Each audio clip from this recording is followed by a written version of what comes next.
Russian offensive on Myrnohrad is reaching its breaking point, as repeated assaults are failing and the chance to encircle the town is slipping away. With no options left, Russian forces are turning to scorched-earth tactics, flattening what they couldn't conquer in a final act of desperation, RFU news media outler reports. Russia's goal is to establish a foothold in Myrnohrad and put pressure on the Ukrainians inside the town, forcing them into urban fighting under constant drone surveillance. If the Russians manage to establish positions inside Myrnohrad, the situation will replicate Pokrovsk, turning the whole town into a gray zone. Russian forces try to exploit the infiltration tactics that proved effective in Pokrovsk, where small assault teams of 1 to 3 soldiers used nearby settlements to infiltrate Ukrainian positions. However, this approach has failed around Myrnohrad due to the vastly different landscape. The town is surrounded by open fields that provide little concealment and offer Ukrainian defenders clear visibility and precise fire control, making covert advances nearly impossible. The main Russian pressure currently comes from the east and south, while in the north, their forces are focused on holding the line and cannot attack the town directly, RFU News says. In this sector, the drone activity is one of the highest on the front line, which makes movement extremely difficult and dangerous. However, bad weather conditions, such as fog, allow the Russians to move a bit more freely because of the low visibility. This is something the Ukrainians also exploit, as it allows them to bring in supplies and rotate soldiers, who would be otherwise hunted down by Russian drones. As the rainy season is in full force, mud is another disadvantage for the Russians, because armored vehicles get stuck easily and become immobilized targets for the Ukrainian FPV drones. The Russians are relying heavily on electronic warfare systems to jam them, but the Ukrainians adapted to the battlefield realities and bad weather by using fiber optic drones to overcome them. It is noted that Russian forces attempted to mount an assault using armored vehicles under poor weather conditions.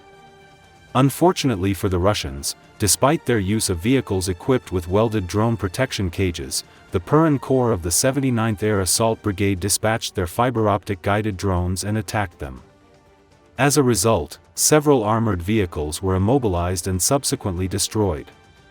More footage shows how the Russians launched another assault using 2 PRP-4M lightly armored vehicles again under the cover of fog, but the Ukrainian soldiers were on high alert and had drones equipped with thermal sensors to detect and track the enemy. As the Russian column approached the Dragon's Teeth, the anti-tank obstacles funneled them into a carefully prepared kill zone, RFU News says. One of the vehicles hit an anti-tank mine and got immobilized, forcing the attackers to dismount earlier under the watchful eyes of the Ukrainian drones. The surviving troops tried to take cover in a forest belt, but were hunted down due to their contrasting thermal footprint, leaving corpses and another failed assault behind. Because of the series of unsuccessful attempts to break into Myrnohrad, the Russian forces reverted to scorched-earth tactics, employing one of their most powerful conventional munitions, the 3-ton Fab 3000 bomb. It has a 1,400 kilogram warhead and a devastating fragment radius, enabling severe destruction of hardened structures. The usage of such munitions tells a lot about the level of desperation of the Russians, as even if they succeed in demolishing the high-rise buildings and capturing the town, this will leave them without positions to use, RFU News says. Despite the relentless assaults with different tactics and the huge number of losses, the Russians haven't been able to penetrate Myrnohrad's defense. Similar to what happened to other towns that remained out of their reach, the Russian command has now turned its efforts into leveling Myrnohrad down, so it becomes undefendable. Despite the brutal bombardments, as long as Myrnohrad supply lines remain open, Russian advances across the surrounding fields will incur disproportionate casualties, so the Russian officers must choose between trying to seize Pokrovsk to sever logistics or switch their attention to launching more direct, high-intensity assaults on Myrnohrad.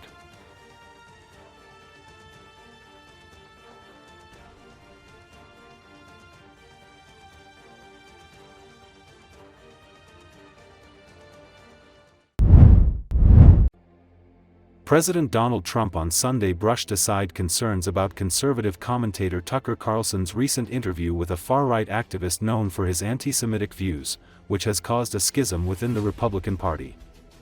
According to Associated Press, Trump defended Carlson, saying the former Fox News host has said good things about me over the years.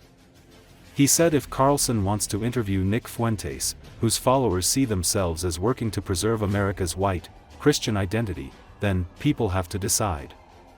Trump did not criticize Carlson or Fuentes. Fuentes appeared to appreciate Trump's sentiment, posting, "Thank you, Mr. President," along with video of his interaction with reporters. Carlson had an amiable sit-down on his podcast last month with Fuentes that touched off a controversy among conservatives. It roiled the Heritage Foundation, where the president of the right-wing think tank defended Carlson for his interview, drawing outrage from staffers. Heritage President Kevin Roberts later denounced Fuentes' views. Trump told reporters as he prepared to fly back to Washington from a weekend in Florida that when it comes to Carlson, you can't tell him who to interview. If he wants to interview Nick Fuentes, I don't know much about him, but if he wants to do it, get the word out, Trump said. People have to decide. Trump a few minutes later added, meeting people, talking to people for somebody like Tucker, that's what they do. You know, people are controversial. The president then said, I'm not controversial, so I like it that way. It's not the first time Trump has been asked about Fuentes. 3 years ago, he hosted Fuentes at a dinner at his Mar-a-Lago resort, along with the rapper Ye, formerly known as Kanye West.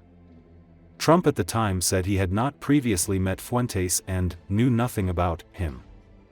Fuentes' visit to Trump's estate was condemned by numerous Republicans, including former Vice President Mike Pence, who said it was wrong for Trump to give a white nationalist, an anti-Semite and Holocaust denier, a seat at the table. Trump said Sunday that he didn't know Fuentes at the time and that he didn't know he was coming with Ye. Trump's defense of Carlson's interview comes as he has used his second-term administration to crack down on colleges and universities over what his administration claims is a tolerance of anti-Semitic views during protests over the Israel-Hamas war. Carlson has been critical of U.S. support for Israel in that war and has come under fire for his own far-right views, including the white supremacist theory that says whites are being replaced by people of color. Tucker Carlson, what role do you think Tucker Carlson should play in the Republican Party and the conservative movement going forward? Well, I found him to be good. I mean, he said good things about me over the years. I think he's good. We've had some good interviews. I did an interview with him. We had 300 million hits. You know that. We've had some great interviews with Tucker Carlson. But you can't tell him who to interview. I mean, if he wants to interview Nick Fuentes, I don't know much about him, but if he wants to do it, get the word out. Let him, people have to decide. Ultimately, people have to decide. You yourself had dinner with Nick Fuentes at Mar-a-Lago a few years ago. What role should he play in the conservative movement? Well, I didn't know he was coming, and he was with, as you know, somebody, Kanye. And Kanye asked if he could have dinner, and he brought Nick. I didn't know Nick at the time. And he did. He came, and along with a few other people. He brought a few people with him. Meeting people, talking to people, like for somebody like Tucker, that's what they do. People are controversial. Some are, some aren't. I'm not controversial, so I like it that way. Okay?